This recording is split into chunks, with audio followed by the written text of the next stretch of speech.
सत्यमेव जयते news चॅनलमध्ये आपले स्वागत आहे। सध्या आपण आहात अहमदपूर शहराचा टेंभुर्णी रोड शिवाजीनगर येथे।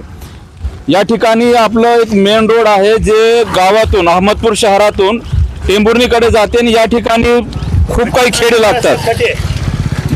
खड्डे बघा ना कसे आहेत। या ठिकाणी खड्डे तुम्ही पाहू शकता, गाडी जाऊ शकत नाही, ऑटो खड्ड्यामध्ये जात आहे आणि पाणी ह्या रोडवर थांबलेलं आहे। या येथील नागरिकांना खूप त्रास होत आहे आणि तुम्ही पाहू शकता की ह्याची अवस्था काय। नगरपालिका याला दुरुस्त करायला किंवा साफ करायला तयार नाही, किंवा हे रोड बांधायला नगरपालिका तयार नाही, किंवा हे पाण्याची व्यवस्था करायला नगर परिषद हलगर्जीपणा करत आहे। येथील नाली जर काढली असती तर ही अवस्था रोडची झाली नसती। स्थानिक आपल्यासोबत आहेत, आपण जाणून घेऊ त्यांच्याकडून त्यांची काय प्रतिक्रिया आहे। या ठिकाणी रोडमध्ये असले गड्डे पडलेत आणि पाणी जमा झाले, तुमचं काय म्हणणं आहे? या ठिकाणी सर्वप्रथम सांगायचं म्हणलं तर आताच आमच्या साहेबांनी, आदरणीय साहेबांची आता मीटिंग झाली की शहराचा जर प्रश्न बघितला तर घाण्याचं साम्राज्य एवढं वाढलेलं आहे की पूर्ण शहरामध्येच हे अख्खा टेंभुर्णी रोड नसून तर पूर्ण शहरामध्ये वाढलेलं आहे। आणि टेंभुर्णी रस्त्याचं जर बघितलं तुम्ही अवस्था तर खड्ड्यात रस्ते का रस्त्यात खड्डे आहे। आपल्या तालुक्यात सहकार महर्षी आहेत आणि आपल्या तालुक्याचे सहकार मंत्री आहेत, त्यांनी अजिबात याकडे प्रशासन लक्ष द्यायला तयार नाही। या त्यांच्या नेतृत्वाखाली आता त्यांच्या अधिकाऱ्याकडे मी आताच सीओ साहेबांना बोललो की लोमटे साहेबांची सतत बोलणं झालेलं आहे की लोमटे साहेब सुद्धा याकडे लक्ष द्यायला तयार नाहीत। मग माझं म्हणणं आहे की मंत्री महोदय आपल्या मतदारसंघाचा विकास काय करत आहेत की एक साधारण शहराकडे जर लक्ष देऊ शकत नाही तर तुम्ही महाराष्ट्राकडे काय म्हणून लक्ष देऊ शकणार आहोत, असं माझं प्रज्वल मतानं म्हणणं आहे सर्वसामान्य नागरिक म्हणून। म्हणजे आपल्या मतदारसंघाला सहकार मंत्री महाराष्ट्राचे लाभलेले आहेत। सहकार मंत्री होऊन 1 वर्ष होत आले आता, तरी आपल्या अहमदपूर शहराची अवस्था काय आणि हे सहकार मंत्र्याचा मग मतदारसंघाला फायदा काय झाला? अजिबात फायदा नाही, अजिबात फायदा नाही। मग तुमच्या सहकार मंत्री बाबासाहेब पाटील यांना काय म्हणणं आहे? तुमचं जनतेचं म्हणणं काय नेमकं? माझं म्हणणं एवढंच आहे की सहकार मंत्र्याला आपण विरोध करत नाही की फक्त आपला मतदारसंघ तर तुम्ही सेफ तयार ठेवला पाहिजे।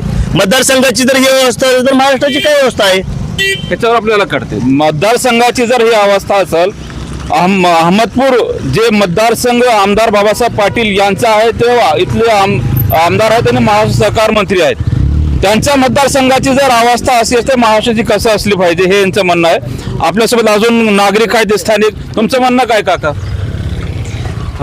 पहिल्यांदा सत्यमेव जयते न्यूज चॅनलचं अभिनंदन, कारण तुम्ही अशा कठीण प्रसंगी दखल घेतलेली आहे। या रस्त्यावरून दररोज हजारो वाहनं ये जा करतात आणि बरेचसे लोक सकाळी मॉर्निंग वॉकला जातात, महिला असतात, पुरुष असतात, मुलं असतात। बऱ्याच वेळेस या खड्डेमय रस्त्यामुळं संध्याकाळच्या टायमात आणि सकाळी लोक अडकून पळतात आणि वाहनं जे येतात चिखल उडतात। बरेचसे अपघात इथं झालेले आहेत। मागे 2-4 दिवसाखाली इथं अपघात झालेला आहे। फार मोठं मला मंत्री महोदयापर्यंत जायचं नाही, परंतु या अहमदपूर शहरामध्ये तर या रस्त्याची जिम्मेदारी कोण घ्यायला तयार आहे? हा रस्ता नेमका नगर परिषदेचा आहे, BINDCचा आहे का जिल्हा परिषदेचा आहे हे काही कळत नाही। आणि नेमकी तक्रार कुणाकडे करावी, गाऱ्हाणेकडे कुणाकडे मांडावे, कोणीही दखल घ्यायला तयार नाही। आताच आमचे मित्र म्हणाले पवार की याची दखलच घ्यायला कोणी तयार नाही। आता मग दखलच घ्यायला कोणी तयार नाही तर हा लोकशाहीचा चौथा खांब, तुम्ही तर निदान ही दखल घ्यावी आणि शासनापर्यंत आमच्या सर्व नागरिकांचं म्हणणं पोहोचवावं एवढीच अपेक्षा। धन्यवाद।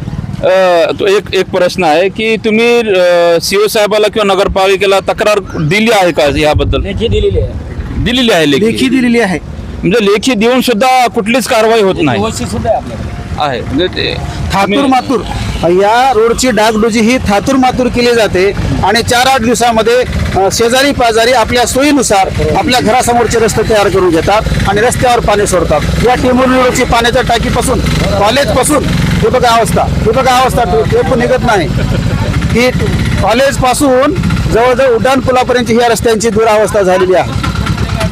गाडी अडकून बसले। धन्यवाद सर। तुम्ही आता पाहिलं की एक ऑटो आहे, पॅसेंजर ऑटो, ते अडकून बसलेला आहे। म्हणजे या खड्ड्यामुळे किती लोकांना त्रास होत आहे, जनतेला त्रास होत आहे। हो का, गाडीला ढकलावं लागते, कॅमेरामॅन बघा गाडीला ढकलावं लागते, गाडी अडकून बसलेली आहे। एवढा त्रास सहन नागरिकांना करावा लागत आहे। आपलं म्हणणं काय ह्या रोडबद्दल प्रशासनाने किंवा BINDCने किंवा येथील स्थानिक आमदारांनी? कारण नगरपालिकेमध्ये नगरसेवक तर नाहीत, प्रशासक नगरपालिकेवर आहे, तर कुणाकडून तुमची अपेक्षा आहे? प्रामुख्याने नगर परिषदतर्फे येथील रोडच्या ही मुख्य वाहिनी आहे. ही हाडोटी आणि अहमदपूरला जोडणारी एकमेव मुख्य वाहिनी आहे आणि या वाहिनीचे असे हाल होत असतील, प्रवासी नेहमी पडत आहेत, बाया माणसांना खूप मार लागत आहे. तर सांगण्यात तात्पर्य एकच आहे की अगोदर प्रामुख्याने नाल्या काढून रोड केल्याशिवाय पर्याय नाही आहे आणि याची दखल माननीय मंत्र्यांनी घेतलीच हवी, एवढीच विनंती मी करतो. तुम्ही एक निवेदन दिला होता मुख्याधिकारी साहेबांना, त्याचं प्रत्युत्तर तुम्हाला काही भेटलं का? काही प्रत्युत्तर भेटलं. तात्पुरते काम केलेले त्यांनी येऊन खड्डा खोदून एक मोठा पाईप टाकून नाल्या छोट्याशा काढून दिल्या होत्या, पण जे पूर्णत्वास नेलेलं नाही आहे काम, जे पूर्ण काळ टिकणाऱ्या नाल्या काढल्या पाहिजेत. म्हणजे थातूर मातूर काम केलेलं आहे, असं समाधानकारक काम झालेलं नाही, झालेलं नाही. म्हणून ही अडचण जशाला तशीच आहे, बिलकुल. अजून वरच्यावर वाढत चाललं. तुमचं काय म्हणणं आहे? या ठिकाणी खरं तर खूप त्रास आहे. आम्ही खेड्याच्या उलट माळेगाव टेंभुर्णी माळेगाव जाणं येत हा जाणं असतं आमचं सतत. आणि शाळेची आमचे लेकरं आहेत, शाळेचे येणार जाणार, ते शाळेला जाते वेळेस त्रास होते लेकराला खूपच. गाडी साफ चालत नाही आहे, त्याच्यामुळे शासनानं याच्यामध्ये दुर्लक्ष झालेलं आहे शासनाचं.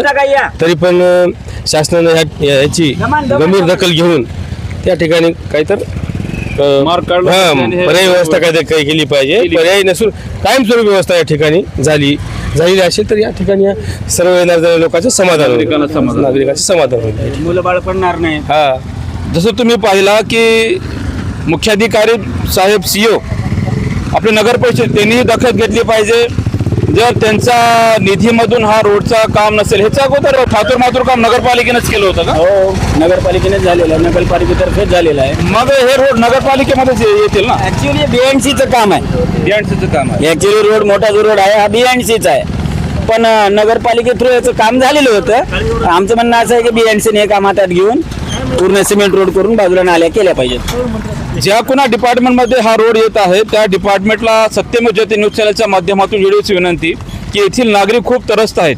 या नागरिकांना खूप मोठा धोका या रोडपासून झालेला आहे. या ठिकाणाहून म्हातारे लोक जातात वॉकिंगसाठी, प्रत्येक लहान मुलं जातात, शाळेला जातात. तर ह्याची दखल प्रशासनाने घेतली पाहिजे आणि आमचे सहकार मंत्री बाबासाहेब पाटील यांनी याची दखल घेऊन या नागरिकांना त्रासमुक्त करावे अशी मी विनंती करतो. थांबतो. जय हिंद, जय महाराष्ट्र. जय हिंद, जय महाराष्ट्र. धन्यवाद.